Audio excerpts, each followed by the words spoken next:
progressivism attacking the system, the blacks and Latins in prison. In the world where most hip-hop focuses on money, cars, and women, Yeah, you pronounce my name? Talib Kweli stands apart with rhymes that are more political than material. The Brooklyn rapper made a name for himself more than a decade ago when he teamed up with Mos Def to release Black Star. While he makes commercial beats with the likes of Kanye West and Mary J. Blige, Talib has stayed true to his underground roots with music that questions the political system. And the same goes for his newest album, Revolutions Per Minute, where Talib takes on everything from Arizona's controversial immigration laws to corporate greed over oil. RT caught up with Talib at a show in Washington to talk about music and, of course, politics. Thank you so much for joining us. We're in Washington, D.C., and I know you've spoken in the past about sort of the frustration with the corruption of the political system until candidate Obama came along. We're more than a year into President Obama's presidency, just a few blocks from President Obama's White House. How do you feel about where we are as a country right now? Has anything changed? I feel like we're better off as a country in general for the election of Obama. I do feel like he's a way better candidate than he is politician. Anyone who thought that the country was going to automatically get better because we have a black president, or even have a president as prolific as Barack Obama, it was living a lie or fantasy. I mean, the president itself is a symbol. There's not much a president can do that's more than symbolic. So with Obama, it's more like a look than anything. It's not at all to say, are things going to be changed? I've had people ask me questions as silly as, well, what are you going to rap about now that we have a black president? As if my whole creative output is based on some sort of social condition, And that's the way people look at the world, but unfortunately it's not like that. Do you have trust in this government? I don't really have trust in any government. I don't think trust is required for government. But I think that I think we have a responsibility. You have a responsibility either to participate in it or to dissent. But at the same time, I mean, someone like yourself, who I would say is arguably much more recognizable to a lot of the kids in America than, most of the politicians in this town. Do you feel that with your music you have the power or the potential to affect some of that kind of change? Without a doubt. Louis Farrakhan famously said, you can do more in one song than I can do in 20 speeches. So without a doubt, I know the influence that music had on me when I was a younger person. The influence music still has on me. But I don't expect every person to know that. I know that because of my history. I know that because of my parents. I know that because of where and how I grew up. I don't expect every artist to know that. And it's not an artist's job to do that. If you find an artist that does that, you cherish them is a great thing, but that's not a requirement of being a great artist. Although I do wonder if we're almost becoming more apathetic, for lack of a better word, as a society. I mean, you look back at the beatings of Rodney King in '92, I mean, the streets of Los Angeles literally turned into a war zone. I mean, people took their passion, their anger to the streets. You don't really see that today. I mean, you have Amadou Diallo, you have, Oscar Grant, the unarmed kid in Oakland who got shot point blank. There's some local frustration, but people don't seem to be expressing it. Well, there is so much information that you have so much. When Rodney King happened, all of us still got our news basically from the 3 major networks. Cable was around, but the poorest people in the world didn't have cable. And so it was a collective experience. In the 60s, when they saw people getting hosed and beat by dogs, it was a collective experience they were all seeing. By the time we get to Oscar Grant, something that happens in Oakland and is on YouTube, I guess it made the local news, but with YouTube, it's just one of hundreds of clips that you might have seen that day that were interesting. So it's not a collective experience anymore. So it remains local. There's good and bad to the technology. You can use social networking and YouTube and these things to spread the information virally faster and quicker, but it also takes the air out of a lot of the situations. I mean, it almost seems like dull the political activism. Yeah, I mean, something has to be really, really trivial or really, really crazy. What do you mean really trivial? Well, you have clips on YouTube like the cat playing the piano. Right. Or stuff like that, 10 million people are going to look at. Or it has to be something that's so shocking, like, I can't even think of something in recent memory that was shocking enough to just stop everything and have everybody thinking about it that happened on YouTube.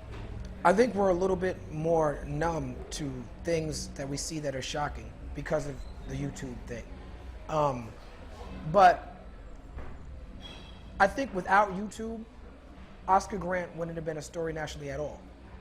You know, it wasn't Rodney King, but we're, you know, almost 20 years away from Rodney King. So the kids who grew up now, they grew up with Rodney King in the past. It's not so shocking that someone would get beat up or shot or something like that on film. Whereas for when I was, when Rodney King happened, I was in high school, it was shocking that that amount of violence perpetrated by officers of law would be caught on tape. But isn't that sad? I mean, that we don't really react to that anymore because... But things have to progress. You know, right. Technology is going, you know, the kids have, they're more numb because they have more information, but because they have more information, they're almost more enlightened, I think, than the previous generation. But then again, you know, you have Arizona. How could a law like this, I mean, we're, you know, developed first world country. Well, the law makes sense if you're, for you know, older white people in Arizona who've been threatened by the changes that we're talking about in society. Arizona, because they're so close to the border, is going to see these changes first. And, you know, with people like John McCain, people like Jan Brewer, these are people who have been in power in politics for a long time. And they just kind of, for lack of a better word, and with all due respect, they have to die off for it to change, you know. That their time is up, and they're just grasping at whatever they can grasp right now with the ethnic studies thing and the SB 1070. These are things that make no sense, but they make perfect sense for that mentality. Yeah. That mentality is on its way out. Although I hear what you're saying, and at the same time, you know, we've covered a lot of these Tea Party rallies where a lot of, you know, folks with those kinds of attitudes are younger. So I wonder if it really will die off, or if it's, you know, indicative of a greater divide in this country. But I still feel like the Tea Party thing is overplayed because it's conflict, and we need conflict in the media. And also Fox News is more people watch that than watch anything. And I think Fox News, the people who watch Fox News, they think that they're watching it to get news, but they're really watching it to be entertained, because it's not really news. It's just someone's opinion. And so it's more entertainment. It's like people who watch Jerry Springer. You know, millions of people watch Jerry Springer, but, you know, Obama will still win the next election. You know, I don't think you should be dismissive of the Tea Party or dismissive of a Sarah Palin. They're huge cultural figures. But I think, you know, when you hold the truth up against the light, against the lie, there's no comparison. And I think at the end of the day, when you held John McCain and Sarah Palin up against Obama and Joe Biden, it just wasn't even a comparison at the end of the day. It's a great story. It's great to talk about, but it's really still fringe. It's like in my world, you know, I rap and I've been in activist circles. There are people who have opinions that are like mine, that coming from Brooklyn, New York, you think everyone has your opinion, but then you go in the world, you realize, no, you're just kind of on the fringe. And that's how these Tea Party people are. They're just kind of on the fringe. But it's a great story. It's a great name. You know, they're doing spectacular things that's interesting to the media. You mentioned Fox News, and I wonder what role, if any, you think the media plays in, you know, sort of the country being where it is right now, and people not really rising up more frequently and turning over the political system. Well, people, you know... Are we placated by the media? We have an interesting relationship with the media, because the media will convince people to work against their best interests. And they'll tell you, they'll do exposés on the media how this is against your best interests, but it's the flashing lights. When things are on TV and they're flashing, we're attracted to them, whether they're positive or negative. Do you see your role as, you know, I'm a part of the artist? media. What I do is media-based. That's the way I reach out to people. So I just try to be responsible. What do you think it will take for society to rise up and, you know, become more conscious and become more active in their world, and not just sit back and, you know, be willing to let events pass you by? I think the people who know better have to find creative ways to bring it to people who don't. You know, you have to, being elitist is one of the worst things you could do. People accuse our president of being elitist. I think he was misinformed and came across as elitist on a couple of times when he was campaigning. I think he's far from elitist. And I think that's why he's successful, because he's not. No matter how much they try to paint him as elitist, he's not. And I think we can be elitists as musicians, as scholars, as intellectuals, and I think that's a mistake. If you were to battle against a mortal technique, who do you think would win? It depends on what we're battling for and what weapons we're using to battle. The weapon of the word. Hey, I don't know if that's somebody who I should be battling, you know?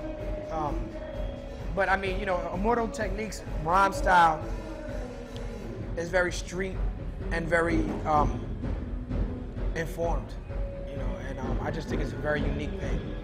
Should there be more music like that? And, you know, it doesn't really make it to MTV or VH1 It's or not designed for that. BBC. You know, Immortal Technique, the way that he approaches it, is designed to reach real people and not, like, once you get on TV, it distorts the reality just by the nature of it. And he's not that type of artist. Well, thank you so much for sitting down with us. DC, make some noise in the air. Shake it out like this. Here, DJ Rich. Come on, y'all. Everybody, now get up, what? Get up, what? Get up, what? Get up, what? Get up, what? Get up, what? Hit the melodrama, fellas wanna hover in my cycle like a helicopter. Records a special lineup. Kill, power, jam, triple, make the ghetto holler, interrupt. Taking you to high like skydivers, we spark the live wires. Original caveman, question my fire. Express my desire to drop this new shit. Record executives keep telling me y'all stupid. And y'all what? Are they right? Revolutionary mission guns up. Whether you a bougie boy, at the stuff I wasn't ignorant. Dumb motherfuckers shooting the club up. We make y'all feel this. Break y'all spirit if y'all fake that realness. Bring it in, ring it in here. Nobody be on the way after that. You call it what? I call this cats runners cause they classic rap. Kill all the yapping, let's make it happen. See these cats say real, y'all just a react, man. Better get traumatization. Children to the record say after you start faking. What y'all do? We start breaking. Yeah, the whole joint start shaking. Yeah. This ain't the time to play for you to prove something. DC, move something, move something, move something, move something, move something.